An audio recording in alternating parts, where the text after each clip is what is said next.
स्वागत है आप सभी लोगों का सरजी टॉक यूट्यूब चैनल पर। आज की वीडियो में आपको बताने वाला हूं कि जो CUET UG का फॉर्म है वो आप कैसे अप्लाई करेंगे। ठीक है, मैंने इसमें आपको बताया कि जो इम्पोर्टेंट डॉक्यूमेंट है वो कौन कौन से लगेंगे, टेस्ट का सिलेबस क्या है, मतलब टेस्ट पैटर्न क्या है, सिलेबस क्या है, यूनिवर्सिटी आप कैसे चेक करेंगे, कितनी सारी यूनिवर्सिटी इसमें पार्टिसिपेट कर रही हैं।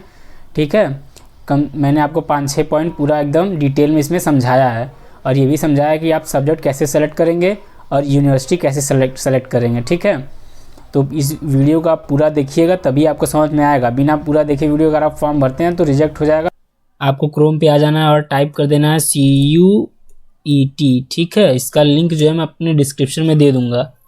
ठीक है, सारा जो मैं आपको यहाँ पे बताऊंगा उसका लिंक मैं डिस्क्रिप्शन में आपको दे दूंगा कि आपको कैसे कैसे क्या क्या करना है। ठीक है ना, तो आप डिस्क्रिप्शन का लिंक ज़रूर चेक करेंगे।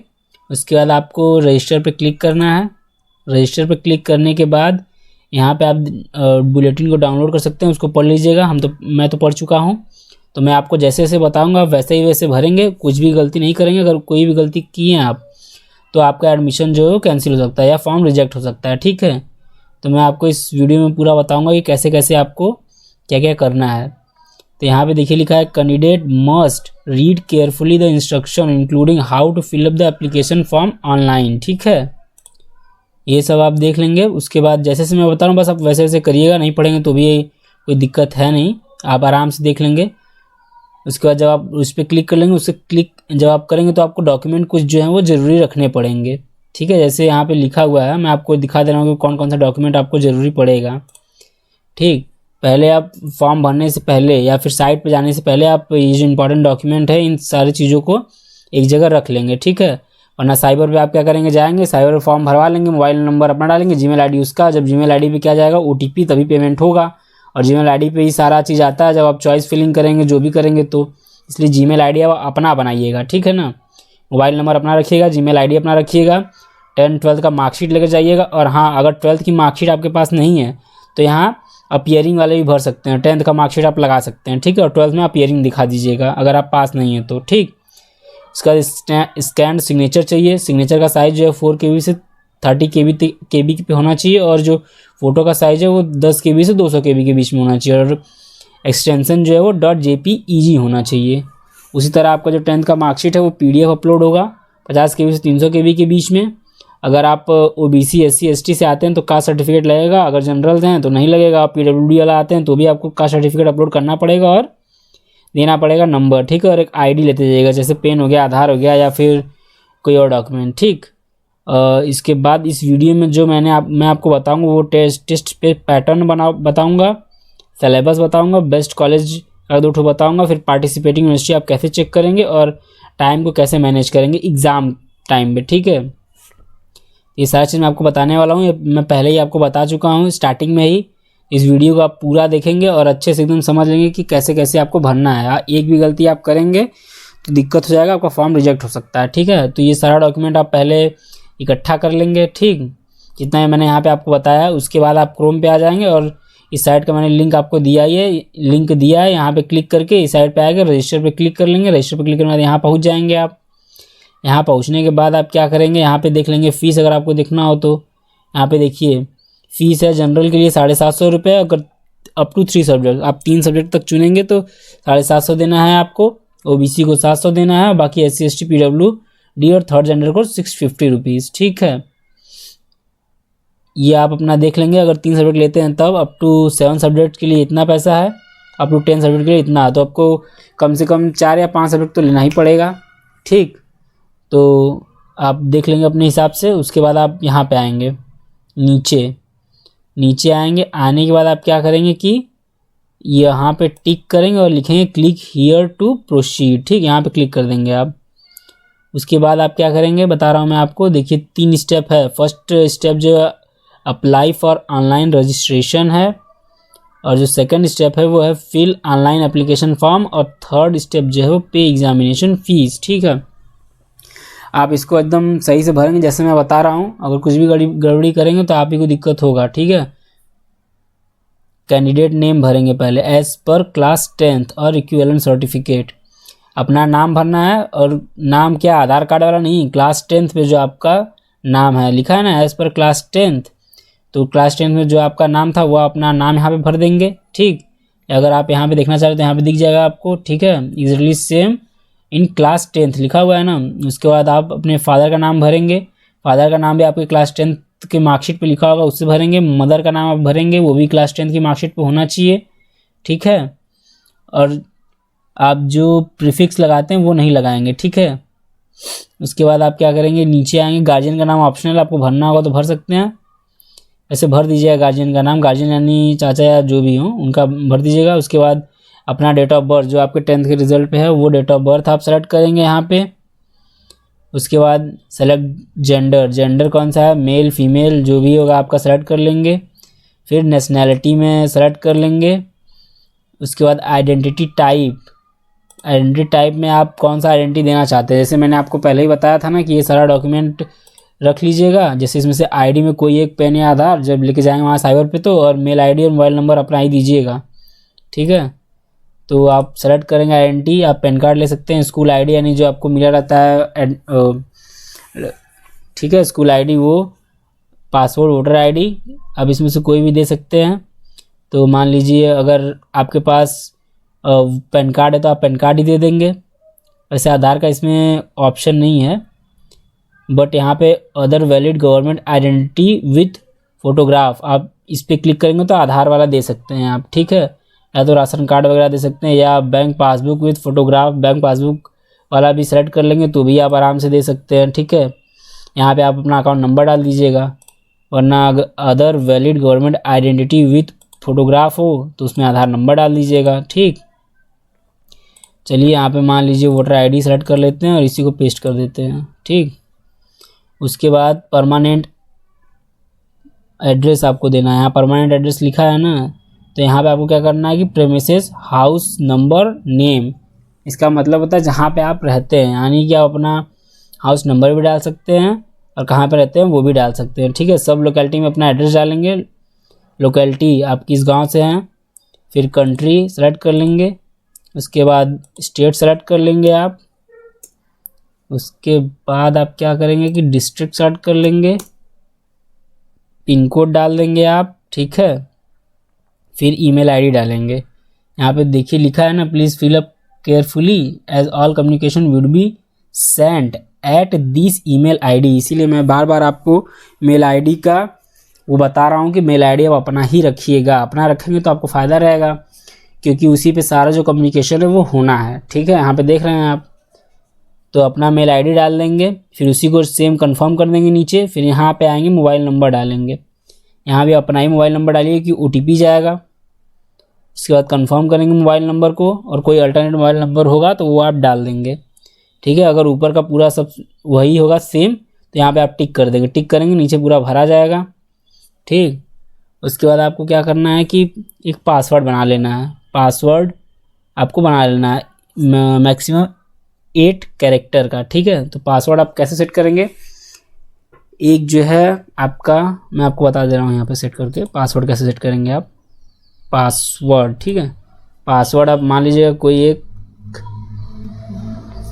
इस तरह करिएगा, फिर एक नंबर ले लीजिएगा, कैपिटल स्मॉल। ठीक है, फिर वर्ड्स 8 नंबर का होना चाहिए। इस तरह से आप सेट कर सकते हैं पासवर्ड। ठीक है, चलिए फिर से मैं वापस आ जाता हूँ यहाँ पे। फिर 8 कैरेक्टर का यहाँ पासवर्ड, सेम पासवर्ड यहाँ डालेंगे। उसके बाद select security question, security question आप सेलेक्ट करेंगे कि इसमें से जब पासवर्ड आप भूल जाएंगे तो रिकवर करने में आपको जो है ये बहुत मदद करेगा। ठीक है ना, तो what is the name of your first school, ये भी आप सेलेक्ट कर सकते हैं, डाल देंगे। यहाँ पे क्या जाता है, आपको याद ही रहेगा। ठीक है, और ये जो सिक्योरिटी पिन है इसको यहाँ पे डालेंगे। डालने के बाद आप क्या करेंगे, सबमिट पे क्लिक कर देंगे। ठीक है, सबमिट पे क्लिक कर देंगे। चलिए मैं भर के सबमिट पे क्लिक करके फिर आगे का प्रोसेस आपको मैं पूरा बताता हूँ कि आगे क्या करना है आपको। जब आप उसे भर कर सबमिट पे क्लिक करेंगे तो आपके सामने ये प्रीव्यू पेज आ जाएगा। देखिए यहाँ पे लिखा है ना, review page online registration form. यहाँ पे आपको पर्सनल डिटेल आपका मिल जाएगा। मैंने यहाँ पे उसी तरह डाला है, आप ये ओरिजिनल नहीं है। ठीक है, ये फेक है, तो आप अपना डालेंगे 10th के हिसाब से। यहाँ अपना नाम चेक कर लेंगे, पापा का नाम, ठीक है, मम्मी का नाम, guardian name, mail, date of birth वगैरह सब मिला लेंगे। मिलाने के बाद आपको इस पेज पे एकदम नीचे आना है। ठीक है, चलिए मैं आपको एकदम नीचे आके दिखाता हूँ। सारा डिटेल अपना मिला लेंगे आप। जब सारा डिटेल आप अपना मिला लेंगे, सिक्योरिटी क्वेश्चन वगैरह ऊपर जो है सब कुछ मिलाने के बाद आपको क्या करना है, यहाँ पर टिक करना है कि हाँ मैंने अपना नाम मिला लिया, पापा का नाम मिला लिया, मेल आईडी मिला लिया, प्रेजेंट एड्रेस, परमानेंट एड्रेस, सारा चीज़ मिला लिया है, mobile number, mother name and date of birth. ठीक है, ये सारा चीज़ मैंने मिला लिया है। फिर यहाँ पे आपको क्लिक करना है। यदि अगर कोई गड़बड़ रहेगा तो आपको एडिट रजिस्ट्रेशन पे क्लिक करना है। ठीक है, अगर कोई चीज़ गड़बड़ नहीं है तो आपको क्या करना है कि submit and send OTP to mobile, इस पर आपको क्लिक कर देना है। OTP आएगा, वेरीफाई करना होगा। ठीक है, चलिए मैं आपको OTP मंगा के वेरीफाई करके उसके बाद मैं आपको बताता हूँ क्या करना है। जब आप उस पर क्लिक कर देंगे तो यहाँ पे टाइमर चालू हो जाएगा। यहाँ पे देखिए ना 14 मिनट का आपको टाइम दे रहा है। और क्या होगा कि OTP डालकर जब आप सबमिट कर देंगे, सबमिट करने के बाद ये पेज आपका खुल ओपन हो जाएगा। ठीक है, यहाँ पे देखिए फर्स्ट वाले पे टिक लग गया है, अप्लाई फॉर ऑनलाइन रजिस्ट्रेशन वाले पे आपको फॉर्म फिलअप करना है और एग्जामिनेशन फ़ी आपको देना है। यहाँ पे आप देख लेंगे आपका जो एप्लीकेशन नंबर यहाँ पे दिखा देगा। ठीक है, तो चलिए हम लोग फॉर्म को भरते हैं। यहाँ पे आप आएंगे और यहाँ पे क्लिक कर लेंगे कंटिन्यू एप्लीकेशन फॉर्म। यहाँ पे देखेंगे मोबाइल नंबर वेरीफाइड हो गया है। ईमेल आईडी को भी आप OTP डाल के वेरीफाई कर लेंगे। वैसे आप आगे भी कर सकते हैं, जब पेमेंट करना होगा आपको तब। ठीक है, तो चलिए मैं कंटिन्यू करता हूँ, कंटिन्यू एप्लीकेशन फॉर्म। जब आप कंटिन्यू कर देंगे एप्लीकेशन फॉर्म को तो आपका ये पेज खुल के आ जाएगा। ठीक है, यहाँ पे देखिए आपको अपना नाम दिख जाएगा, डेट ऑफ बर्थ आप क्रॉस वेरीफाई कर लेंगे, अभी भी आप एडिट कर पाएंगे। ठीक है, फिर कैटेगरी आप सेलेक्ट कर लेंगे, OBC हैं कि SC ST EWS जो भी है। फिलहाल मैं जनरल कर देता हूँ क्योंकि मुझे अपलोड नहीं करना पड़ेगा। अगर आप OBC सेलेक्ट करेंगे तो आपको कास्ट सर्टिफिकेट अपलोड करना पड़ेगा। ठीक है, आप PWD से बिलोंग करते हैं कि नहीं, अगर करते हैं तो आपको सर्टिफिकेट अपलोड करना पड़ेगा। फिर फादर नेम मदर नेम आप मिला लेंगे। फादर्स क्वालिफिकेशन, पापा का क्वालिफिकेशन क्या है, यदि नॉट एप्लीकेबल है तो डाल देंगे। इलेक्ट्रेट है या मेट्रिकुलेशन PG ग्रेजुएशन क्या है वो आप आराम से यहाँ पे सेलेक्ट कर लेंगे। ठीक है, क्वालिफिकेशन। उसके बाद ऑक्यूपेशन करते क्या है, एग्रीकल्चर, बिजनेसमैन, इंजीनियर जो भी हैं वो आप यहाँ पे सेलेक्ट कर लेंगे। उसके बाद क्या करना है, आपको यहाँ आना है मदर क्वालिफिकेशन, मम्मी आपकी कहाँ तक पढ़ी हैं वो आप सेलेक्ट कर लेंगे। ठीक है, उसके बाद मम्मी करती क्या है वो आप पढ़ लेंगे, सेलेक्ट कर लेंगे। इसके बाद आपको नीचे आना है, गार्जियन नेम आपने किया है, एनुअल फैमिली इनकम, आपको एनुअल फैमिली इनकम सेट करना है। अगर आप जुड़वा पैदा हुए थे तो यस करेंगे, वरना नो कर देंगे। उसके बाद आपको क्या करना है, डोमेंसियाइल, जहाँ पे आप रहते हैं, जहाँ पे आपका डेट ऑफ बर्थ है, मतलब वहाँ का वो डोमेंसियाइल आप डाल देंगे। फिर आर यू डायबिटिक, यदि आप डायबिटिक है तो यस, वरना नो कर देंगे। इसके बाद प्लेस ऑफ रेसिडेंस, आपका रहने का अर्बन है या रूरल, यानी कि गांव है या शहर, वो आप अपना सेलेक्ट कर लेंगे। ठीक है, उसके बाद मोड ऑफ प्रिपरेशन, मतलब आपने तैयारी कैसे किया है, सेल्फ किया है, कोचिंग वगैरह या क्या है वो आप यहाँ पे सेलेक्ट कर लेंगे। ऑनलाइन कोचिंग ट्यूटोरियल, ये अगर खुद से किया है आपने प्रिपरेशन तो आप सेल्फ पे क्लिक कर लेंगे। फिर medium of study in qualifying examination, आप कौन से मीडियम से पढ़े हैं, अगर आप UP बोर्ड से पढ़े हैं तो हिंदी कर दीजिएगा, अगर CBSE बोर्ड से पढ़े हैं तो आप इंग्लिश कर लीजिएगा। ठीक है, जैसे यहाँ पे इंग्लिश दिया और हिंदी दिया है, तो अगर CBSE बोर्ड से तो इंग्लिश कर लीजिएगा, वरना हिंदी पे क्लिक कर लीजिएगा आप। ठीक, बाकी अपना एड्रेस, परमानेंट एड्रेस वगैरह चेक कर लेंगे सब सही है कि नहीं। फिर नीचे आएंगे, नीचे आने के बाद आपको क्या करना है कि यहाँ पे do you belong to below poverty line, क्या आप बिलो पॉवर्टी लाइन पे बिलोंग करते हैं, यानी अगर आपका इनकम बना होगा तो आप बिलोंग करते होंगे तो आप यस करेंगे। और इसका भी आपको क्या देना पड़ेगा, अपलोड करना पड़ेगा इनकम सर्टिफिकेट। ठीक है, तो अभी फ़िलहाल मैं नो कर दे रहा हूँ कि मैं अब करना नहीं चाह रहा। अगर आपका होगा तो आप यस ही करेंगे। ठीक है, इसको। फिर आर यू कश्मीरी माइग्रेंट, यदि आप कश्मीर से यहाँ पे आए होंगे, यानी माइग्रेट होकर यहाँ पे आए होंगे तभी यस करेंगे, वरना इसको नो कर देंगे। उसके बाद वार डिफेंस एक्स सर्विसमैन या जो भी, अगर यस है, अगर हैं तो यस करेंगे, वरना नो कर देंगे आप इसको। क्लेम फॉर NCC कोटा, यदि आप NCC कोटा के लिए क्लेम करते हैं जिसमें रिजर्वेशन वगैरह मिलता है, आपके पास सर्टिफिकेट होना चाहिए और वो सर्टिफिकेट आपको अपलोड करना पड़ेगा। फिलहाल मैं नो कर दे रहा हूँ इसको, अगर यस करेंगे तो आपको वो अपलोड करना पड़ेगा। अगर स्पोर्ट्स कोटा आप हैं तो आपको अपलोड करना पड़ेगा। मान लीजिए एक बार यस करते हैं तो यहाँ पे आपको पूछेगा कि आपको कौन कौन सा वो है। ठीक है, तो इसके लिए मैं यहाँ पे नो ही रहने देता हूँ। ठीक, उसके बाद यहाँ पे देख लेंगे are you a ward university employ, यानी कि आप जिस यूनिवर्सिटी के लिए अप्लाई कर रहे हैं उसमें आपके कोई भी रिलेटिव काम करते हैं या नहीं। अगर नहीं करते हैं तो नो पे करेंगे, अगर कोई करता है तो यस करेंगे। ठीक है, अगर यस करेंगे आप तो आपको यहाँ पे बताना पड़ेगा is your father employ of university या मदर कौन है। ठीक है, फ़िलहाल मैं यहाँ पे नो कर दे रहा हूँ। ठीक, अगर एनसीसी कोटा वाले आप यस किए होते हैं तो इसमें आपको लास्ट में अपलोड करना पड़ता है। ठीक है, तो फिलहाल इसको भी मैं नो ही कर देता हूँ, वरना अपलोड करना पड़ेगा। सब करने के बाद आपको क्या करना है कि सेव कर लेना है। एक बार फिर से आप पूरा डिटेल अपना मिला लेंगे, सब सही है कि नहीं। यहाँ से जो मैं बताया हूँ सेम वैसे ही आप भरिएगा, कोई भी मिस्टेक मत करिएगा। ठीक है ना, सारा जो भी नहीं समझा उसको आप कमेंट करिएगा, मैं उसका जवाब दे दूँगा। ये सारा आप मिला लेंगे। मिलाने के बाद आपको क्या करना है, सेव पे क्लिक कर देना है। तो चलिए हम आगे बढ़ते हैं सेव पे क्लिक करके। तो यहाँ पे आप देख लेंगे अभी आप फर्स्ट स्टेज पे हैं, यानी पर्सनल डिटेल। इसके बाद आपको एग्जामिनेशन डिटेल डालना होगा। ठीक है, एजुकेशनल डिटेल डालना होगा, फिर एग्जामिनेशन डिटेल, फिर यूनिवर्सिटी प्रोग्राम सिलेक्शन करना पड़ेगा आपको। उसके बाद आप टेस्ट पेपर डिटेल डालेंगे, फिर अपलोड करेंगे डिटेल्स को, उसका प्रीव्यू करेंगे, तब आपका पेमेंट वाला ऑप्शन खुलेगा। ठीक है, तो जब आप सेव पे क्लिक किए होंगे तो आपका पूरा डेटा यहाँ पे आ गया होगा। उस डेटा को आप सही से मिला लेंगे। यहाँ पे कुछ भी गड़बड़ रहेगा तो आपको क्या करना है, नीचे आना है और अपडेट लिखना है। इस पर अपडेट पर्सनल फॉर्म पे क्लिक कर देंगे, सारा चीज़ आप अपडेट कर सकते हैं। अगर सब कुछ सही होगा तो आप क्लिक करेंगे प्रोसीड टू नेक्स्ट सेक्शन। तो चलिए हम इस पर क्लिक कर देते हैं, प्रोसीड टू नेक्स्ट सेक्शन। उसके बाद ये देखिए इस पर लिखा है एजुकेशनल डिटेल, यानी क्लास 10th और इक्विवेलेंट। क्लास 10th का आपको डिटेल यहाँ पे पूरा भरना है। ठीक है, रिजल्ट स्टेटस क्या है, यानी 10th तो पास होंगे ही, पास होना मैंडेटरी है। 12th अपियरिंग डाल सकते हैं पर 10th पास होना मैंडेटरी है। पासिंग ईयर क्या था वो आप सेलेक्ट कर लेंगे, आपके हिसाब से जो आपका रहा होगा आप वही सेलेक्ट करेंगे। ठीक है, उसके बाद क्वालिफाइंग एग्ज़ाम 10th इक्विवेलेंट इस पर सेलेक्ट करेंगे। प्लेस ऑफ स्कूलिंग, यानी आपने शहर से पढ़ाई किया था या गांव से, उसे सेलेक्ट करेंगे आप।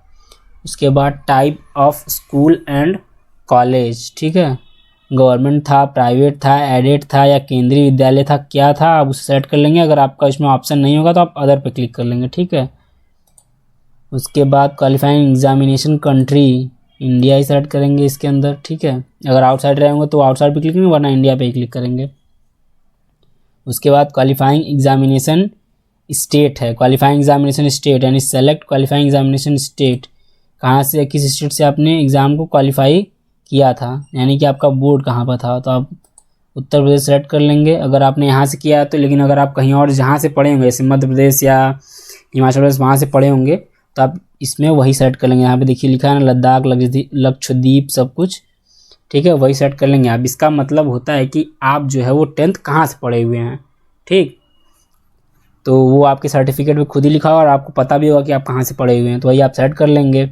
फिर क्वालिफाइंग एग्जामिनेशन डिस्ट्रिक्ट, किस डिस्ट्रिक्ट से आप क्वालिफाई किए हैं। जैसे कि उत्तर प्रदेश, अब ये तो बहुत बड़ा है, तो आप किस डिस्ट्रिक्ट से किए थे वो भी आपको सेलेक्ट करना पड़ेगा। ठीक है, आप किस डिस्ट्रिक्ट से हुए थे, समझ गए ना आप, वो आप कर लेंगे। उसके बाद क्या करना होगा कि बोर्ड नेम, ओपन बोर्ड था कि सीबीएसई बोर्ड था कि यूपी बोर्ड था, वो आप सेलेक्ट कर लेंगे। ठीक है, सीबीएसई बोर्ड के लिए आपको सेलेक्ट करना पड़ेगा बोर्ड ऑफ हाई, ये तो यूपी बोर्ड के लिए board of high school intermediate education Uttar Pradesh. ठीक, ये यूपी बोर्ड वाला है। अगर आप सीबीएसई बोर्ड के लिए खोजेंगे इसमें तो इसमें मिल जाएगा आपको। एक सेकंड में आपको खोज के बता दे रहा हूँ। सीबीएसई 1, जस्ट अ मिनट, ये रहा, यहाँ पे मिल गया central board of secondary education. यदि आपका सीबीएसई बोर्ड रहा है तो आप ये सेलेक्ट करेंगे central board of secondary education. यदि आपने 10th जो है वो यूपी बोर्ड से पास किया है तो आप सेलेक्ट करेंगे ये board of high school and intermediate education Uttar Pradesh. ये आपको जब 10th का रिजल्ट मिला होगा तो उस पर लिखा होगा। ठीक है ना, इसमें आप गलती नहीं करेंगे, जो आपके रिजल्ट पे लिखा हुआ है बोर्ड वही आप सेलेक्ट करेंगे। ठीक है, तो मैंने बता दिया यूपी बोर्ड के लिए ये करना है और सीबीएसई बोर्ड के लिए मैंने अभी आपको सेलेक्ट करके दिखाया था। ठीक है, तो चलिए हम फिर से सीबीएसई बोर्ड के लिए सेलेक्ट कर लेते हैं और आगे बढ़ते हैं। Central board of secondary education CBSE वालों के लिए हो गया। ठीक है, फिर उसके बाद school college name and address, जब आपको रिजल्ट मिला होगा तो उस पर आपके स्कूल का नाम होगा और साइड में एड्रेस भी होता है, लेकिन जो लिखा हुआ है वही आप इस पर टाइप कर देंगे। ठीक है, चलिए मैं इसको भर लेता हूँ। उसके बाद स्कूल कॉलेज पिन कोड, आपका जो अपना पिन कोड नहीं डालना है। ठीक है, स्कूल या कॉलेज का पिन कोड डालना है, मतलब कि आपका स्कूल जहाँ पे था, आप जहाँ पढ़ने जाते थे वहाँ का जो पिन कोड होगा वही आप डालेंगे। ये नहीं कि अपना पिन कोड डाल दें जहाँ पे आप रहते हैं, तो गलत हो जाएगा। आपको अपने स्कूल का पिन कोड डालना है। स्कूल का पिन कोड होता नहीं, स्कूल जहाँ पे होता है वहाँ का पिन कोड आपको डाल देना है, ठीक है। जिस एरिया में स्कूल है वहाँ का पिन कोड आप यहाँ पे डाल देंगे। उसके बाद रोल नंबर अपना डाल लेंगे, जो आपका 10th में रोल नंबर था, ठीक है। और रिजल्ट मोड क्या था, परसेंटेज था कि ग्रेड। जो CBSE से रहे होंगे तो उनका ग्रेड ही रहा होगा, और जो UP बोर्ड से रहे होंगे उनका परसेंटेज रहा होगा, ठीक है। तो आप ऐसे सेलेक्ट कर लेंगे ग्रेड। फिर मैक्सिमम ग्रेड पॉइंट कितना था, 10 ही रहता है CBSE वालों का, ठीक। बाकी CGPA ऑप्टेन आपने कितना CGPA पाया था यहाँ पे आप लिख देंगे। उसके बाद CGPA इक्विवेलेंट टू परसेंटेज, आप इसको 9.5 से मल्टीप्लाई कर देंगे, जितना आएगा उसको यहाँ पे भर देंगे। ये फार्मूला होता है CGPA को परसेंटेज में कैलकुलेट करने का। यहाँ पे लिखा है ना CGPA इक्विवेलेंट टू परसेंटेज, यानी 10 को 9.5 से आप मल्टीप्लाई करेंगे तो कितना आएगा, मल्टीप्लाई करके यहाँ पे लिखिए। जब आप 10 को 9.5 से मल्टीप्लाई करेंगे तो क्या आएगा, 95 आएगा। आपको ये भरना मैंडेटरी है, क्योंकि यहाँ पे लिखा है ना CGPA इक्विवेलेंट परसेंटेज, यानी ये जो CGPA है इसको परसेंटेज में कन्वर्ट करने के लिए 9.5 से मल्टीप्लाई करते हैं। जब आप 9.5 से मल्टीप्लाई करेंगे तो 95% आ जाएगा आपका। ये तो था CBSE बोर्ड वालों के लिए, ठीक है ना। देखिए फॉर्म आप सही भरिएगा, गलत भरेंगे तो रिजेक्ट हो जाएगा। पूरा वीडियो देखिएगा और आराम से देखिए, उसके बाद भरिए। अभी भी भरिएगा मत, अभी पूरा देखिएगा उसके बाद भरिएगा, क्योंकि अभी जब सब्जेक्ट सिलेक्शन में आएगा तो मैं बहुत ही इंपॉर्टेंट बात आपको बताऊंगा। तो आप पूरा ये देख लेंगे, अच्छे से भरेंगे। मैंने आपको CBSE बोर्ड का तो बता ही दिया, UP बोर्ड का भी बता ही देता हूँ। UP बोर्ड होगा तो परसेंटेज आप सेट कर लेंगे। मैक्सिमम मार्क्स आप 10th के रिजल्ट पे ही देख के बताएंगे, कि ये सारा डिटेल जो है मैं 10th का भर रहा हूँ, क्लास 10th यानी कक्षा 10 का कितना नंबर आप पाए हैं, तो परसेंटेज आपका कैलकुलेट हो जाएगा, ठीक है। मैक्सिमम मार्क्स यानी टोटल कितने नंबर का था, मार्क्स ऑब्टेन्ड यानी कितना नंबर आपने पाया था। ये मैंने UP बोर्ड का भी बता दिया। चलिए मैं इसको फिर से वापस CBSE बोर्ड कर लेता हूँ। उसके बाद हम लोग फॉर्म को आगे बढ़ाएंगे, ठीक है। आपने कितना CGPA पाया था ये हो गया। उसके बाद इक्विवेलेंट परसेंटेज 9.5 से मल्टीप्लाई कर लेंगे आप, ठीक, ये हो गया। बाकी यहाँ पर रोल नंबर अपना 10th का भरेंगे, नाम हम भर लेंगे, उसके बाद आगे बढ़ेंगे। चलिए मैं सब पूरा लिख के आगे बढ़ता हूँ। फिर जब आप नीचे आएंगे ये सब पूरा भरने के बाद, तो यहाँ पे देखेंगे कि आपको क्लास 12th का डिटेल भरना है। यदि आप क्लास 12th पास हैं, अपीयरिंग, यदि आप अपीयरिंग यानी अभी पढ़ रहे हैं तो आप अपीयरिंग पे क्लिक कर देंगे, ठीक है। और पासिंग ईयर तो आपका ऑलरेडी यही रहेगा कि आपको पास करना ही पड़ेगा, फेल हो जाएंगे तो आपका एडमिशन ही नहीं होगा। प्रॉब्लम तो ये है, इसलिए आप इसको, अगर अपीयरिंग है रिजल्ट नहीं आया है तो अपीयरिंग पे क्लिक कर देंगे और ये रहेगा। बहुत सारे बच्चे अपीयरिंग पे ही भरते हैं, इसलिए मैं अपीयरिंग पे ही बता रहा हूँ। इसके बाद पास्ट पे ही बता दूंगा, ठीक। अपीयरिंग पे फिर क्वालिफाइंग एग्जामिनेशन सेलेक्ट करेंगे, यहाँ पे 12th, ठीक। प्लेस ऑफ स्कूलिंग, कहाँ पे आप अर्बन है रूरल वही गांव या शहर। फिर type of school college, school का क्या था गवर्नमेंट या नहीं। फिर क्वालिफाइंग एग्जामिनेशन कंट्री, इंडिया ही होगा, आउटसाइड तो होगा नहीं। तो इसका मतलब क्या होता है कि आपने जो 12th का डिग्री लिया है वो इंडिया भारत के अंदर ही लिया है ना, बाहर नहीं लिया है ना, वही होता है। तो यहाँ पर आप इंडिया सेलेक्ट करेंगे। अब क्वालिफाइंग एग्जामिनेशन स्टेट, आप जिस स्टेट से क्लास 12th पास किए हैं वही स्टेट आप यहाँ पे सेलेक्ट करेंगे, अपना मत सेलेक्ट कर लीजिएगा। मान लीजिए बहुत सारे बच्चे रहते हैं जो UP में रहते हैं और पढ़ते कहीं और से हैं, तो जहाँ जो रिज़ल्ट आप पे लिखा होगा स्टेट वही आप सेलेक्ट करेंगे, ठीक है। बाकी डिस्ट्रिक्ट भी वही, और कोई अलग से डिस्ट्रिक्ट नहीं सेलेक्ट करेंगे, ठीक है। उसके बाद बोर्ड नेम, वापस से आ गया बोर्ड नेम। अगर आप UP बोर्ड रहे होंगे तो board of high school intermediate education Uttar Pradesh select करिएगा। यदि CBSE बोर्ड रहे होंगे तो नीचे आइएगा, नीचे जब आप आएंगे तो आपको मिल जाएगा central board of secondary education, ठीक है। ये रहा central board of secondary education, आप इसे सेलेक्ट कर लेंगे। उसके बाद आप क्या करेंगे कि स्कूल नेम और एड्रेस, ठीक है, अपने स्कूल का नाम भर देंगे और जहाँ पे आपका स्कूल था उस एरिया का पिन कोड भर देंगे यहाँ पे, और यहाँ रोल नंबर भर देंगे, ठीक है। इस केस में आप देख रहे हैं, अगर आप अपीयरिंग भरेंगे, अपीयरिंग यहाँ अपीयरिंग किए हैं तो ये आपको मार्क्स वगैरह डालने को नहीं आएगा, बट आपको रोल नंबर तो डालना ही पड़ेगा। अपीयरिंग भरे हैं आप, तो अपीयरिंग भरे हैं। अब आप बोलेंगे सर हम तो अपीयरिंग है, हमको रोल नंबर ही नहीं पता अपने 12th का। तो ये फॉर्म इसीलिए अभी को स्टार्ट किया गया है क्योंकि एडमिट कार्ड आपको मिल गया है। एडमिट कार्ड बहुत सारे बच्चों का मिल गया है, और जो मेरे पास भरवाने आया है उसका भी एडमिट कार्ड उसको मिल गया है। तो उस एडमिट कार्ड पे आपका रोल नंबर लिखा होगा, वही रोल नंबर आप भरेंगे, और ये क्लास 12th का रोल नंबर है। अपीयरिंग वाले हैं तो रोल नंबर भरेंगे, ठीक है। बाकी मैं एक पास वाले को भी बता दे रहा हूँ, अगर पास रहेंगे तो आपको नंबर वगैरह डालना पड़ेगा। अपीयरिंग का ही फिलहाल मैं बता दे रहा हूँ कि आपको रोल नंबर भरना होगा जो आपको एडमिट कार्ड मिला है, ठीक है। तो चलिए मैं ये सारा डिटेल भर लेता हूँ, भरने के बाद आपको आगे दिखाता हूँ। गलती मत करिएगा, कोई कुछ भी नहीं समझ में आएगा आप क्या करेंगे, सीधे कमेंट करेंगे हाँ ये इस चीज़ में प्रॉब्लम है, आप बताइए मैं बता दूंगा, ठीक है। वैसे वैसे आप भर लीजिएगा। सारा करने के बाद आप यहाँ पे क्या करेंगे, स्कूल का नाम वगैरह भर लेंगे। चलिए मैं भर को सेव करके बताता हूँ आपको। यदि आप 12th में इस बार परीक्षा दे रहे हैं तो आप अपीयरिंग पे ही भरे होंगे, अपीयरिंग पे ही भरिएगा। अगर आपके पास रिजल्ट है तो आप पास पे क्लिक करके तब ये सारा डिटेल आपको, पास वालों को ये सारा डिटेल भरना ही है और नंबर वगैरह भी भर देना है, ठीक है। तो फिलहाल मैं अपीयरिंग पे ही बता दे रहा हूँ। उसके बाद आपको सेव पे क्लिक कर देना है, ठीक है। सारा कुछ भरने के बाद चलिए मैं सेव करके आगे आपको बताता हूँ क्या आएगा। यहाँ पे देखिए आपको दिख जाएगा application form review educational detail, यानी जो सेकंड स्टेप था एजुकेशनल डिटेल, उसका रिव्यू आप कर लेंगे। आपने पूरा सही से भरा है कि नहीं। मैंने आपको कोशिश किया है कि हर डाउट आपका क्लियर कर दूं और अच्छे से बताऊं, ठीक है। तो आप इसको देख लेंगे, पूरा मिला लेंगे आप अच्छे से। ये 10th का डिटेल आप भरे हैं, ये 12th का भरे हैं, ठीक है। उसके बाद आप क्या करेंगे, अगर सब कुछ सही रहेगा तो आप करेंगे प्रोसीड टू नेक्स्ट। अगर इसमें कुछ भी गड़बड़ी रहेगा तो आप अपडेट एजुकेशनल फॉर्म पे क्लिक कर देंगे, ये सारा चीज़ आप अपडेट कर पाएंगे, ठीक है। तो चलिए मेरा तो सब सही है, मैं प्रोसीड टू नेक्स्ट सेक्शन पे क्लिक कर देता हूँ। उसके बाद मैं बताता हूँ कि क्या होगा, ठीक है। ये फेक फॉर्म है एक तरह से, आप अपना सही से फॉर्म भरेंगे, ठीक है ना। चलिए आगे बढ़ते हैं। जब आप सेव पर क्लिक कर देंगे तो आपके पास आएगा एग्जामिनेशन सेंटर डिटेल। फिर आप क्या करेंगे, सेंटर सिटी प्रेफरेंस नंबर 1, आप अपने आसपास का कोई शहर ले लेंगे, ठीक है, उसी हिसाब से। इसका प्रेफरेंस 2। उसके बाद आपको क्या करना है कि सेव एंड नेक्स्ट पे क्लिक कर देना है, ठीक है। आप ध्यान रखेंगे अपने पास का ही लीजिएगा सिटी, जो सिटी लेंगे वही उसी के हिसाब से यहाँ पे आपका ऑप्शन खुलेगा, ठीक है ना। उसके बाद आप सेव वाले पे क्लिक कर देंगे। जब सेव पे आप क्लिक कर देंगे फिर मैं बता रहा हूँ उसके बाद आप क्या होगा आगे। उसके बाद ये प्रीव्यू खुलेगा। यदि आपने गलत कुछ भरा है तो आप क्या करेंगे, यहाँ पे अपडेट वाले पे क्लिक करके अपडेट कर लेंगे। यदि सब कुछ सही है, ये होता है कि आपको कहाँ एग्ज़ाम देने जाना है, जो मैं बता रहा हूँ एग्जामिनेशन सेंटर, ठीक है। ये आपको कहाँ एग्ज़ाम देने जाना है उसके लिए होता है। तो आप सही से इसको भरेंगे। भरने के बाद प्रोसीड टू नेक्स्ट सेक्शन पे क्लिक कर देंगे।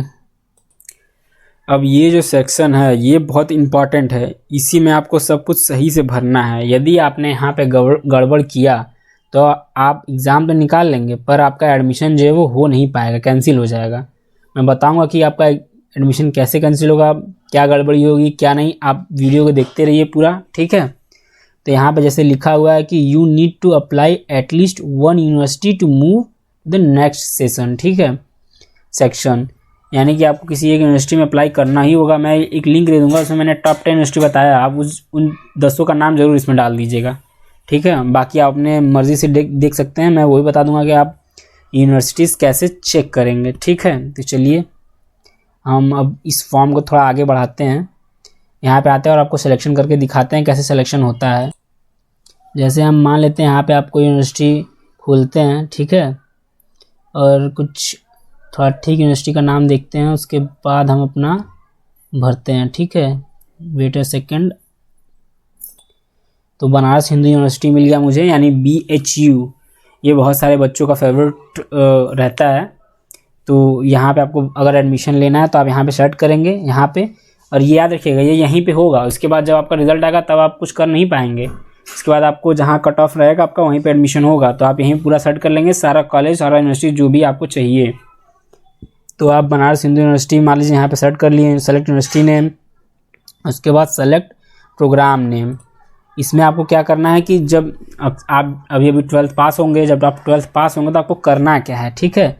आपको BA करना है, किसमें, BA इन सोशल साइंस में, या BA शास्त्री, या BA LLB, BSc ऑनर्स करना है बायोलॉजी से, कि BSc मैथमेटिक्स से करना है, BSc एग्रीकल्चर से करना है, क्या करना है। ये सारा कोर्स यहाँ पे लिखा हुआ है, देखिए BFA है, BCom है, BA आर्ट है, आप सारा चीज़ यहाँ पे चेक कर लेंगे। अब आप जो भी यहाँ पे सेलेक्ट करेंगे उसी के हिसाब से आपको सब्जेक्ट का सिलेक्शन करना पड़ेगा, ठीक है। तो चलिए मैं मान लेता हूँ कि आपको करना है, ठीक है, मान लेते हैं हम कि BA का ही कर लेते हैं एक ठो। आपको BSc करना है बायोलॉजी से, ठीक। इस पर आप क्लिक करेंगे और ऐड कर देंगे इसको। तो यहाँ पे देखिए ऐड हो जाएगा।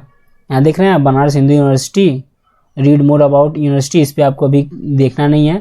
यहाँ देखिए प्रोग्राम नेम क्या है, BSc ऑनर्स बायोलॉजी आपने लिया है। ये आपके प्रोग्राम का नाम है, list of subject required to appear in CUET exam. अब ये देखिए यहाँ पे जो है वो सब्जेक्ट्स दिखा दिया, कौन कौन सा सब्जेक्ट आपको सेलेक्ट करना होगा जिससे कि आप इसके लिए एलिजिबल हो पाएंगे।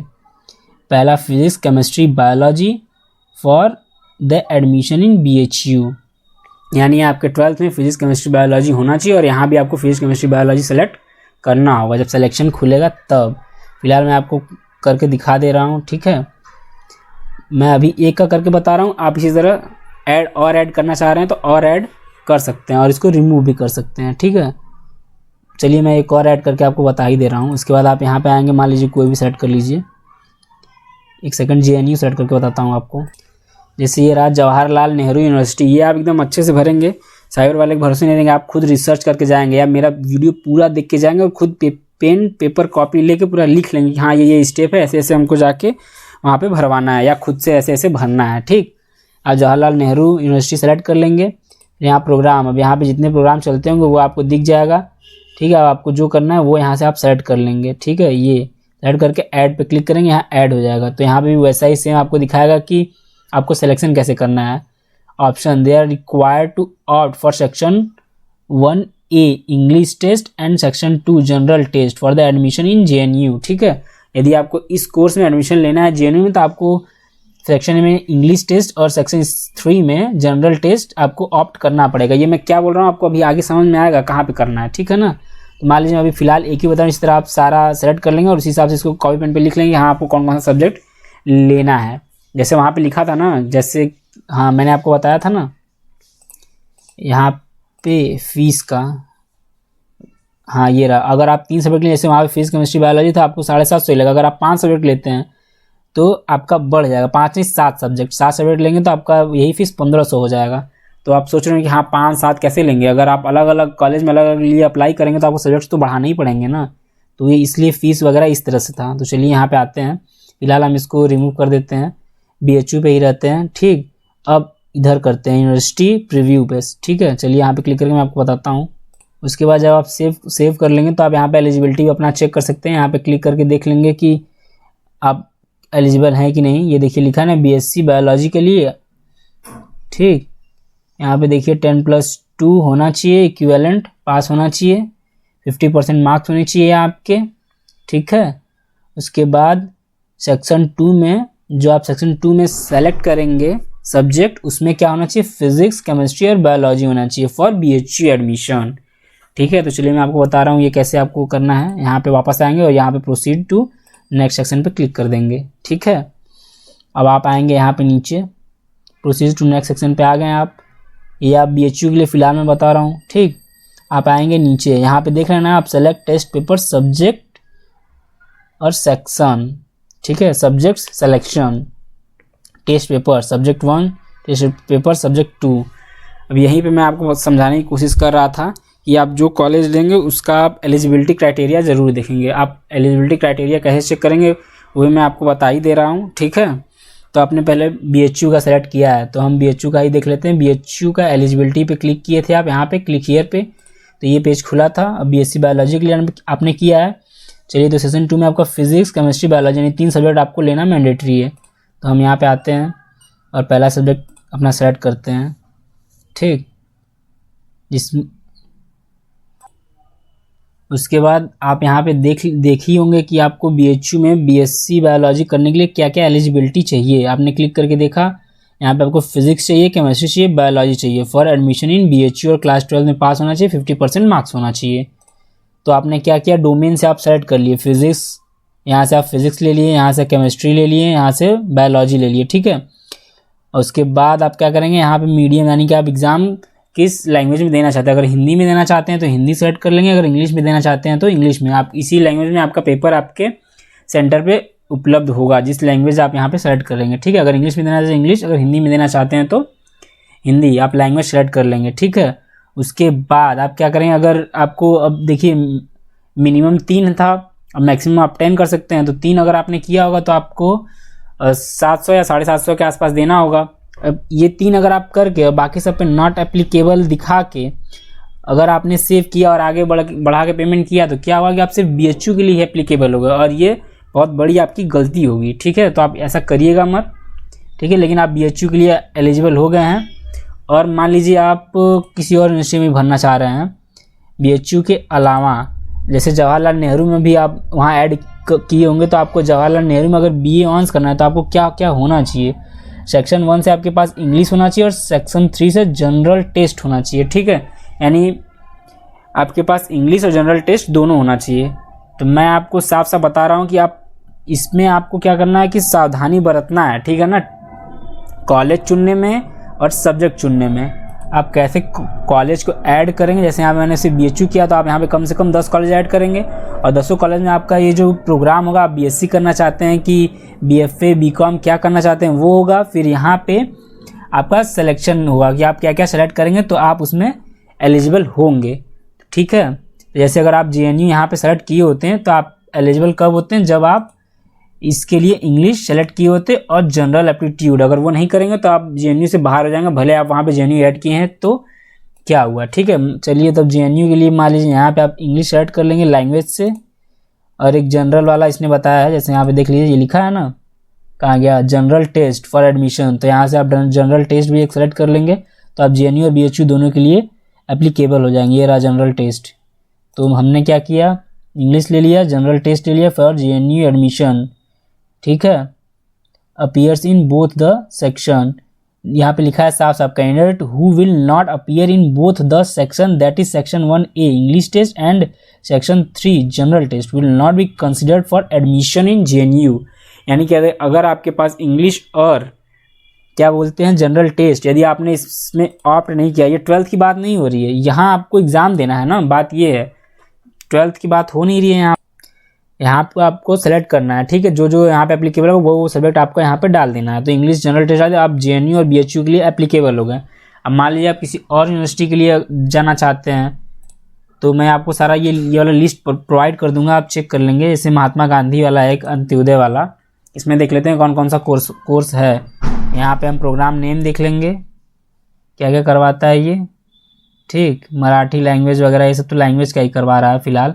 जैसे आपको इंग्लिश लैंग्वेज में करना है UG यानी अंडर ग्रेजुएशन, तो 10+2 होना चाहिए आपका। बाकी हिंदी लैंग्वेज होना चाहिए सेक्शन 1A से, और 2 से इंग्लिश फ्रॉम सेक्शन 1A यानी हिंदी इंग्लिश दोनों होना चाहिए, तब आप इसके लिए एप्लीकेबल हो गए। वो आप कहाँ से चेक करेंगे, यहाँ पे आप इंग्लिश डाल दिए हैं बट हिंदी नहीं डाले हैं। तो आप अगर उस कॉलेज का नाम ऐड किए होंगे तो आप यहाँ पे आपको हिंदी डालना पड़ेगा, ठीक है। तो हम हिंदी भी ले लेते हैं, तो 3 कॉलेज के लिए एप्लीकेबल हो जाएंगे। यहाँ पे आते हैं और हिंदी ले लेते हैं। मैं लगातार आपको लोगों के लिए आधे घंटे से बोल रहा हूँ, इसको चैनल को सब्सक्राइब जरूर करिएगा और वीडियो को लाइक कर दीजिएगा, ठीक है। अभी भी मुझे लगता है कि आप ये समझ नहीं पाएंगे ये खेला, तो इस खेल को मैं पूरा समझा देता हूँ एकदम अच्छे से, आपको करना क्या है, ठीक है। यहाँ पे अच्छे सेलेक्ट करिएगा वरना आपका ही गड़बड़ी होगा, ठीक है। स्टार्टिंग से मैं फिर से आपको पूरा समझा देता हूँ इसको। हम आते हैं बैक, ठीक। स्टार्टिंग से आपको समझा देता हूँ बैक आने पे, ठीक है ना, नहीं तो फिर आप कन्फ्यूज़न क्रिएट करते रहेंगे, ठीक है। इसको अपडेट कर देंगे हम, ठीक। उसके बाद मैं आपको बता रहा हूँ, फिर से हम देखिए इस वाले पेज पे आ गए हैं, ठीक है। अब कायदे समझा देता हूँ, एप्लीकेशन वाले पे, यूनिवर्सिटी वाले प्रोग्राम सिलेक्शन पे। यहाँ पे आप कम से कम 10 यूनिवर्सिटी सेलेक्ट करिएगा, 10 या 12 टॉप का, 10 तक, ठीक है, टॉप।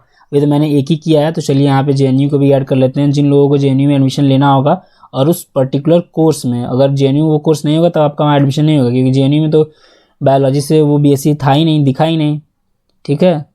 तो हम यहाँ से सेलेक्ट कर लेंगे जवाहरलाल नेहरू यूनिवर्सिटी, ठीक है। उसके बाद मैं आपको बताता हूँ आगे आपको क्या करना है। जवाहरलाल नेहरू यूनिवर्सिटी आप सेलेक्ट किए, ठीक। उसके बाद देखिए यहाँ पे इतने सारे सब्जेक्ट्स हैं, बाकी और कुछ है नहीं, तो आपको इसी में से सिलेक्ट करना होगा। मान लीजिए आप JNU से क्या करना चाह रहे हैं, BA करना चाह रहे हैं स्पेनिश में, ठीक। सिलेक्ट करेंगे, ऐड कर देते हैं हम इसको। बनारस BHU हो गया, JNU हो गया, और एक जामिया भी ले लेते हैं, ठीक है।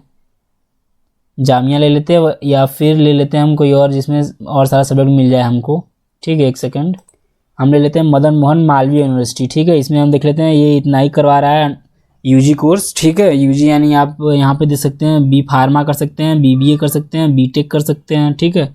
तो हम मान लेते हैं कि BBA, बी फार्मा नहीं BBA का मान लेते हैं, ठीक। BBA में यदि आपका एडमिशन लेना है तो यहाँ BBA पे क्लिक करते हैं, ऐड पे क्लिक कर देते हैं, ठीक।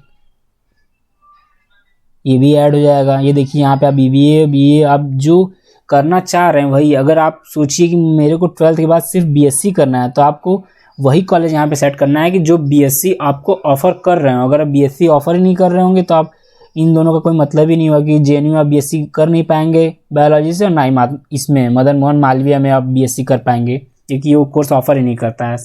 आशा है कि आप समझ रहे हो, नहीं समझ आए आप कमेंट करेंगे, मैं पूरा डिटेल में आपको बता दूंगा, ठीक है। BSc अगर सिर्फ आपको BSc बायोलॉजी ही करना है तो आपको इन दोनों में तो मिलेगा नहीं, तो आपको ये दोनों कॉलेज लेना ही नहीं है, ठीक है। मैं उन लोग को बता रहा हूँ जो अलग अलग कोर्सेज में ट्राई करना चाहते हैं 12th के बाद, जैसे कि BBA मिल जाएगा तो भी कर लें, या ये मिल जाए तो भी कर। चलिए मैं आपको दिखाता हूँ कि BSc बायोलॉजी और किस कॉलेज में है।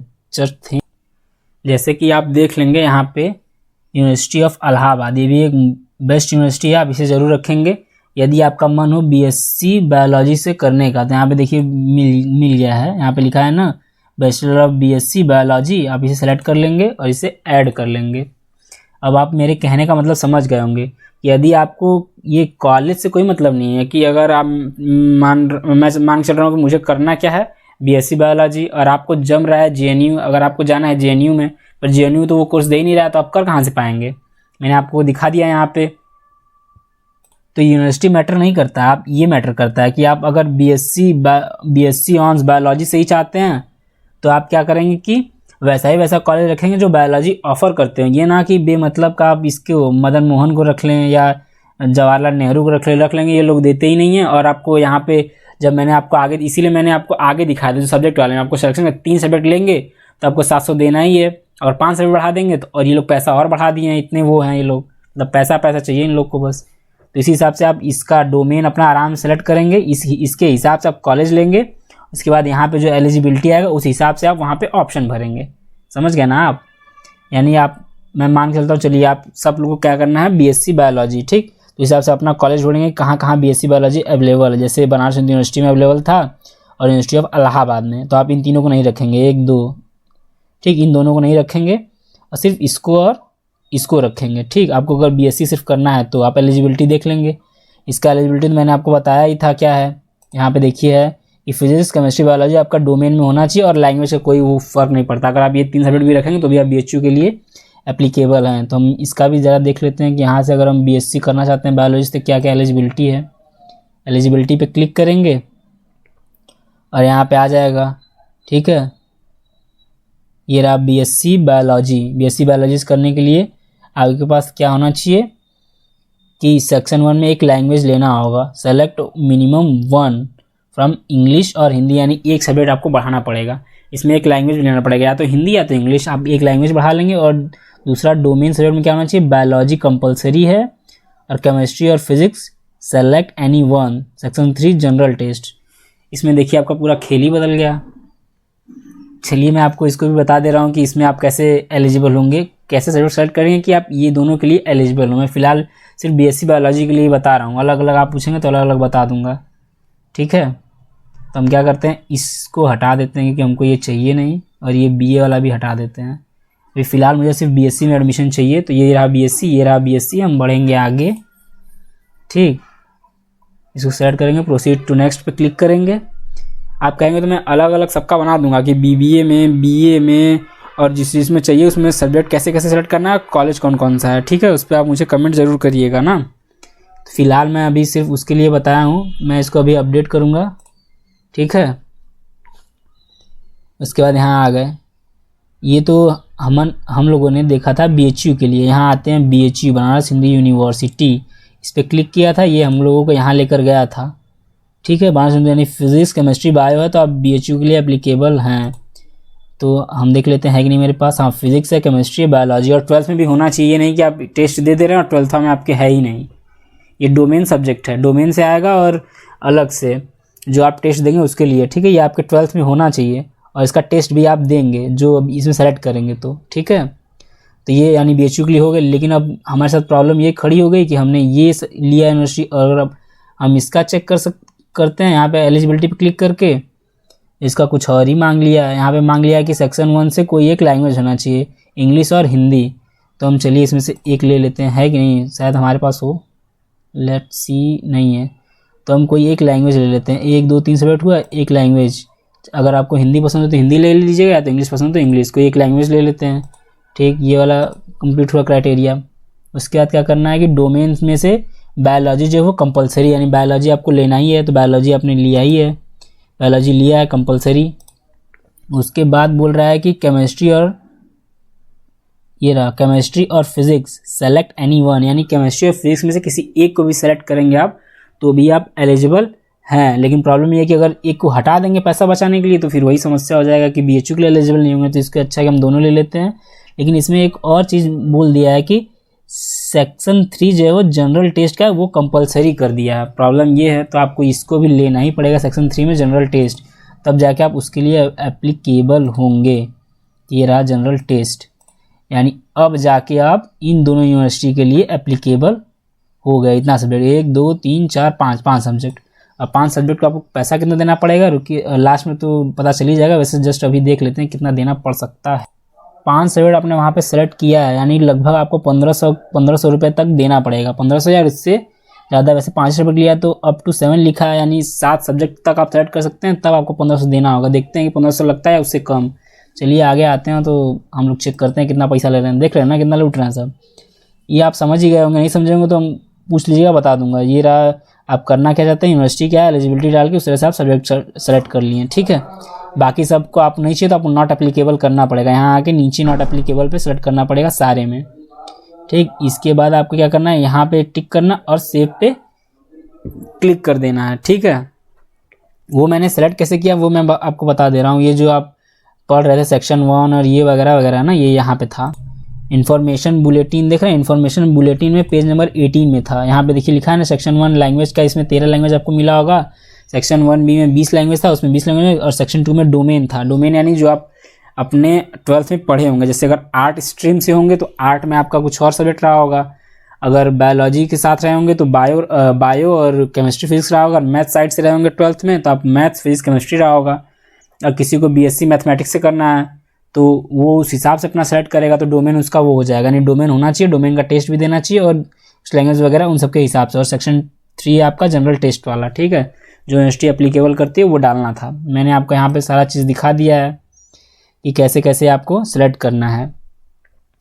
चिंता मत करिएगा, इस सारा लिंक मैं आपको दे दूंगा। ये जो इसका जो है ये लिंक, ये हो गया। बाकी सब तो मैंने आपको बता ही दिया कि आप कैसे सेलेक्ट करेंगे, आप अपना डोमेन कैसे सेलेक्ट करेंगे कि हाँ मुझे किस फील्ड में जाना है, बीएससी करना है या फिर आपको बीएससी मैथमेटिक्स से करना है या बीएससी बायोलॉजी से करना है, ये पूरा आप सेलेक्ट करेंगे।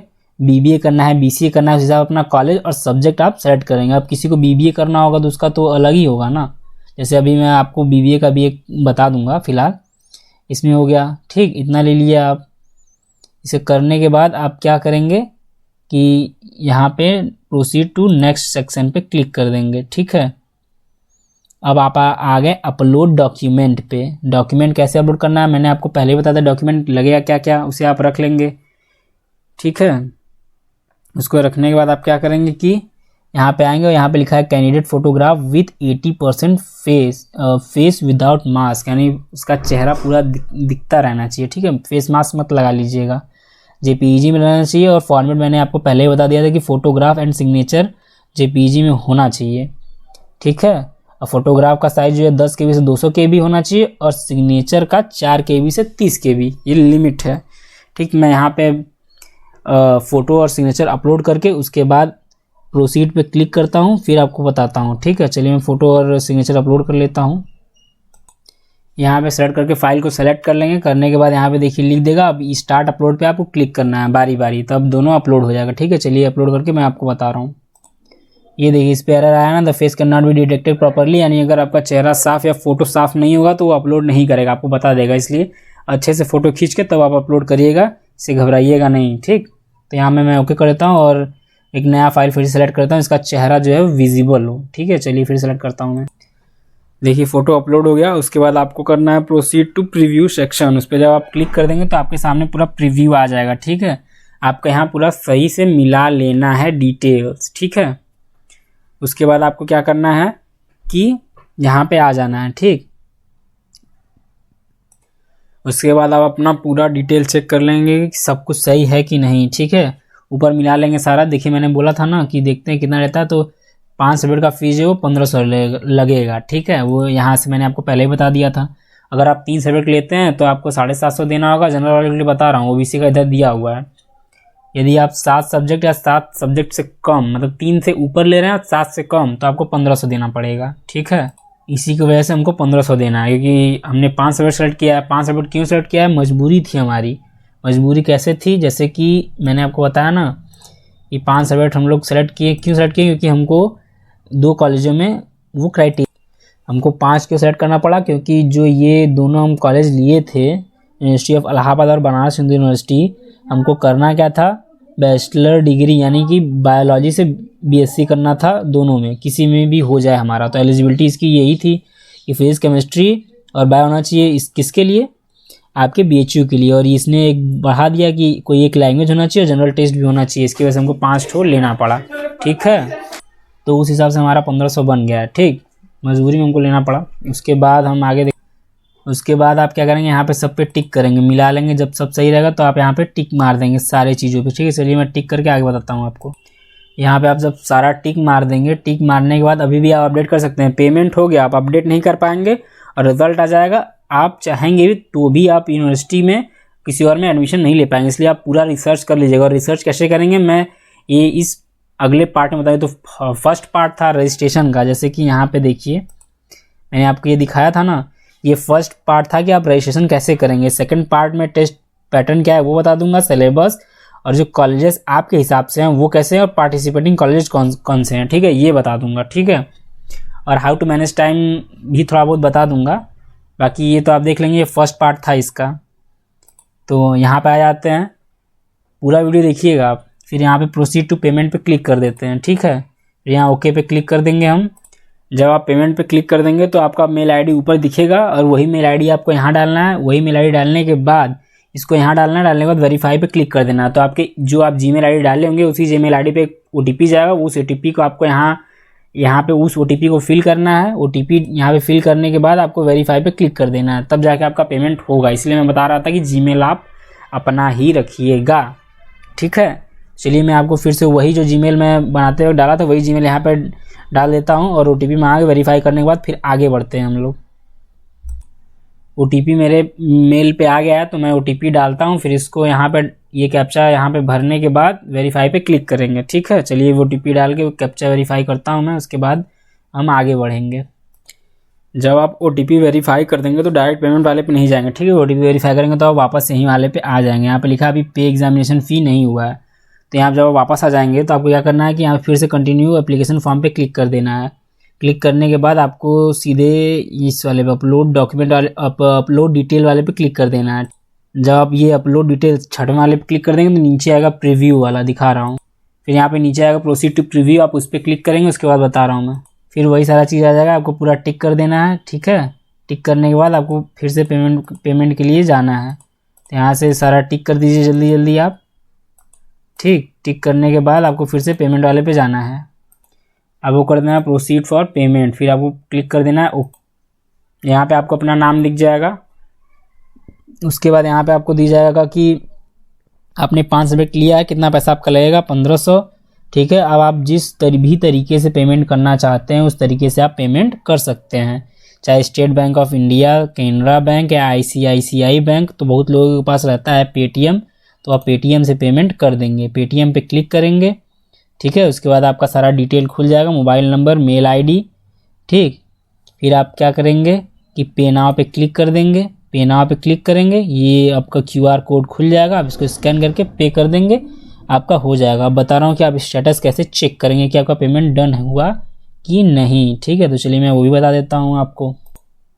आप यहाँ पे क्लिक कर लेंगे, ठीक है। क्लिक करेंगे, यहाँ पे आएंगे। यहाँ पे आने के बाद ये जो माई पेमेंट लिखा हुआ है यहाँ पे आएंगे। यहाँ पे देखिए ये पेटीएम से करना था, अभी ड्राफ्ट में अभी वो नहीं हुआ है। चेक पेमेंट स्टेटस पे क्लिक करेंगे और सॉरी वांट टू, उसके बाद यहाँ से आपको पता चल जाएगा कि पेमेंट हुआ है कि नहीं, ठीक है। अभी मैंने किया नहीं है क्योंकि ये तो मैंने आपके लिए बस बताया था, तो आप इसी तरह पूरा पेमेंट कर लेंगे। तो आशा करता हूँ आपको पूरा समझ में आया होगा। इस वीडियो को पूरा देखिएगा। और आपको सारा कुछ समझ आएगा। चलिए मैं अब आगे सारा लिंक वगैरह जो था वो सब कुछ बता देता हूँ आपको। आपका ये फॉर्म अब भरा गया। अब हम आ जाते हैं इस वीडियो के सेकंड पार्ट पे, यानी टेस्ट पैटर्न पे। टेस्ट पैटर्न वाला भी आपको मैं दे दूंगा लिंक कि आप कहाँ से चेक करेंगे। फिलहाल हम इसको लॉग आउट कर लेते हैं, कोई ज़रूरत है नहीं इसका, ठीक। इसके बाद हम बताते हैं कि आप टेस्ट पैटर्न वाला कहाँ से सिलेक्ट करेंगे। जो इन्फॉर्मेशन बुलेटिन है उसी पे लिखा हुआ है, वहीं पे टेस्ट पैटर्न, ठीक है। टेस्ट पैटर्न देखिए आपका क्या रहेगा, कंप्यूटर बेस्ड टेस्ट है यानी CBT है। ऑब्जेक्टिव टाइप क्वेश्चन आएंगे। मीडियम क्या रहेगा, 13 लैंग्वेजेस में आप एग्ज़ाम को दे सकते हैं, हिंदी, इंग्लिश, गुजराती, जिसमें आपका मन करे, ठीक है। अब बाकी मैंने आपको ये बता दिया पैटर्न। अब आपसे सिलेबस की बात कर लेते हैं। तो सिलेबस जो है वो आपका लैंग्वेज, एक पेपर लैंग्वेज का था जैसे इंग्लिश और उसका, इसमें देखिए language to be tested through reading comprehension. अगर आप जो लैंग्वेज लेंगे, अगर आप हिंदी लिए होंगे या इंग्लिश लिए होंगे तो इंग्लिश का कॉम्प्रिहेंशन आएगा, यानी कि निबंध वगैरह जो हिंदी में आता है उस टाइप का आएगा, उस हिसाब से टेस्ट होगा आपका, ठीक है। और सिलेबस यानी जो आपका जनरल टेस्ट है वो जनरल नॉलेज पे होगा, करंट अफेयर्स पे होगा, उस हिसाब से आएगा, सिंप्लीफाई वगैरह, ठीक है। अब बाकी जो आप डोमेन लिए होंगे उस डोमेन से भी आएगा, यानी क्लास 12 से, ठीक। यहाँ पे लिखा होगा, ठीक है, 12 से ही आएगा जो भी आएगा। बाकी मैंने आपको ये भी बता दिया कि सिलेबस क्या। बेस्ट कॉलेज तो आप जान ही रहे, हम आप बेस्ट चूज़ करके क्या करेंगे जब आपके कॉलेज में वो चीज़ अवेलेबल ही नहीं होगा। बेस्ट के हिसाब से तो मेरे हिसाब से BHU है, पर आपको अगर BCA करना हो तो BHU में तो मिलेगा नहीं, आपको मदन मोहन मालवीय में ही जाना पड़ेगा, ठीक है। तो बेस्ट कॉलेजेस में जैसे कि आप कैसे चेक करेंगे, यहाँ पे मैं बता दे रहा हूँ। पार्टिसिपेटिंग यूनिवर्सिटी आप कैसे चेक करेंगे, ठीक है। यदि आपको चेक करना हो कि पार्टिसिपेटिंग यूनिवर्सिटी कौन कौन सी हैं, तो यहाँ आपको देखिए हर डोमेन नॉलेज का सिलेबस मिल जाएगा। ये भी मैं आपको बता दे रहा हूँ कैसे आप खोजेंगे डोमेन, यानी जैसे मैंने अभी BSc का भरा था ना बायोलॉजी से, तो बायोलॉजी का मैं आप यहाँ पे PDF पे क्लिक करूँगा, ये रहा सिलेबस उसका, ठीक है। ये पूरा क्या क्या आएगा, बायोलॉजी ऑफ ह्यूमन वेलफेयर और जेनेटिक्स एंड इवोल्यूशन, क्या क्या आएगा इस टेस्ट में आप यहाँ से पढ़ सकते हैं। पूरा सिलेबस है इसका, ये सिलेबस भी मैंने आपको बता ही दिया। इसी तरह केमिस्ट्री का आप देख लेंगे, अगर हिंदी में देखना है यहाँ पे देखेंगे, इंग्लिश में देखना है यहाँ से देख लेंगे केमिस्ट्री का सिलेबस, ठीक है। तो मैंने आपको सिलेबस बता दिया, टेस्ट पैटर्न बता दिया, ठीक। टेस्ट पैटर्न क्या है और सिलेबस क्या है। पार्टिसिपेटिंग यूनिवर्सिटीज़ आपको बता देता हूँ मैं। सिलेबस आप समझ गए होंगे कि आपको कैसे डाउनलोड करना है। मैं सारा मतलब आपको लिंक दे दूंगा, घबराने की ज़रूरत नहीं है। जब सिलेबस लिखूंगा सिलेबस का लिंक दूंगा, यूनिवर्सिटी पार्टिसिपेटिंग यूनिवर्सिटी लिखूंगा तो उसका लिंक दूंगा, सारा लिंक मैं आपको दे दूंगा, ठीक है। तो हम पार्टिसिपेटिंग यूनिवर्सिटी की बात करते हैं कि वो हम कैसे चेक करेंगे। तो अपन इस पे आ जाते हैं और यहाँ यूनिवर्सिटी वाले पे क्लिक कर देते हैं, ठीक। यहाँ पे देखिए लिखा हुआ है ना, पार्टिसिपेटिंग यूनिवर्सिटीज़, कौन कौन सी यूनिवर्सिटी पार्टिसिपेट कर रही हैं। अलीगढ़ मुस्लिम यूनिवर्सिटी हो गया, और ये आसाम यूनिवर्सिटी, बाबा साहब, ये भी मेरा फेवरेट है, मेरा क्या सबका ही फेवरेट है, बाबा साहब भीमराव अम्बेडकर यूनिवर्सिटी, ये भी बहुत अच्छा यूनिवर्सिटी। यहाँ पे आप देख लेंगे कोर्सेज कौन कौन से हैं। जैसे मान लीजिए आप इस कॉलेज में एडमिशन लेना चाहते हैं तो उस पर क्लिक करेंगे और नीचे आएंगे कि देख लेंगे क्या क्या कराता है। अगर आपके हिसाब से अगर BSc बायो होगा तो आप इसे भी उसमें ऐड कर लीजिएगा। चलिए देख लेते हैं क्या है। BSc तो है लेकिन जूलॉजी में है, फिर BSc है life science with combination of zoology and botany, यहाँ थोड़ा बहुत तो मिल रहा है ये वाला, और इसका तो आपका काम भी हो जाता है उसी में। देख रहे हैं यहाँ से आप एलिजिबल डोमेन वो भी देख सकते हैं, आप कौन कौन सा सब्जेक्ट रखेंगे वहाँ पे कि आप इसके लिए एलिजिबल हो जाएंगे, ठीक है। तो जैसे यहाँ पे अभी मैं जस्ट देख रहा था ना, हाँ ये रहा, तो आप इसके लिए तो उसी 5 सेलेक्ट में हो जाता है। देखिए select 1 language listed in the language, किसी एक लैंग्वेज, जैसे इंग्लिश आप सेलेक्ट किए ही थे। सेक्शन 2 या 3 में से केमिस्ट्री, बायोलॉजी और फिजिक्स ऑल 3 होना अनिवार्य है, ठीक है। उसके बाद आपको 12 में 50% होना चाहिए, ठीक है। और ये मेन कैंपस में आपको एडमिशन मिल जाएगा। 12 में 50% होना चाहिए और ये सारा सब्जेक्ट होना चाहिए उसमें। हम तो लिए ही थे, बायोलॉजी, केमिस्ट्री और फिजिक्स लिए थे, और एक कोई सब्जेक्ट यानी 4 सब्जेक्ट। आप इसको भी ऐड कर लीजिएगा, बाबा साहब को भूल गया था ना, अब इसको वहाँ पे ऐड कर लीजिएगा BSc बायोलॉजी वाले में, ठीक। जैसे आपने ये चेक कर लिया। अब आपको कोई और यूनिवर्सिटी पसंद आ रही है, जैसे मान के चलते हैं और एक बनारस हिंदू यूनिवर्सिटी, BHU में आप देखेंगे कौन कौन सा कोर्स है, आपके लायक का जो कोर्स होगा उसी हिसाब से आप यूनिवर्सिटी को यहाँ से पहले सेलेक्ट कर लेंगे, उसके बाद ही भरवाने जाएंगे फॉर्म को, ठीक। यहाँ देखिए BSc एग्रीकल्चर है, BSc एग्रीकल्चर, अगर आपको एग्रीकल्चर करना है तो आप BHU से कर सकते हैं BSc agriculture. Physics chemistry and math होना चाहिए या फिर फिजिक्स केमिस्ट्री एंड बायोलॉजी भी चल जाएगा, ठीक है। तो मैंने आपको सारा डिटेल बता ही दिया लगभग कि पार्टिसिपेटिंग यूनिवर्सिटी आप कैसे चेक करेंगे। अब हाउ टू मैनेज टाइम, ये तो आपके ऊपर है कि कैसे मैनेज करेंगे टाइम को, ठीक है। यहाँ मैंने आपको सारा चीज़ बता दिया। यहाँ पे आइए, जस्ट अ सेकेंड, हाँ यहाँ पे आए, ये पूरा आप देख लिए। आप अपने टाइम को एफिशिएंटली मैनेज कर रहे होंगे और आपने ये पूरा वीडियो देख लिया होगा, ठीक है। तो आप पैनिक नहीं करेंगे, दिमाग को थोड़ा शांत रखेंगे और अपना तैयारी अच्छे से करेंगे, ठीक है। सारा चीज़ जो है वो 12 से ही आएगा, ठीक है। अगर आपको फॉर्म भरना नहीं आया तो आप कमेंट करेंगे, मैं पूरा आपको जवाब दूंगा। अगर आप फॉर्म नहीं भर पा रहे हैं, आप कमेंट कर देंगे कि हाँ भैया आप मेरा भर दीजिए, मैं भर दूंगा और आपको आईडी पासवर्ड दे दूंगा, ठीक है। तो आप कमेंट ज़रूर करेंगे कि जहाँ नहीं समझ आया, गलत फॉर्म नहीं भरेंगे आप, पूरा जवाब मैं आपको दूंगा। और हाँ, इस पे हम कम से कम 80 सब्सक्राइबर का टारगेट रखते हैं, देखते हैं होता है कि नहीं। आप लोग सपोर्ट ज़रूर करिएगा, ठीक है। चलिए धन्यवाद। वीडियो को लाइक और चैनल को सब्सक्राइब ज़रूर करिएगा।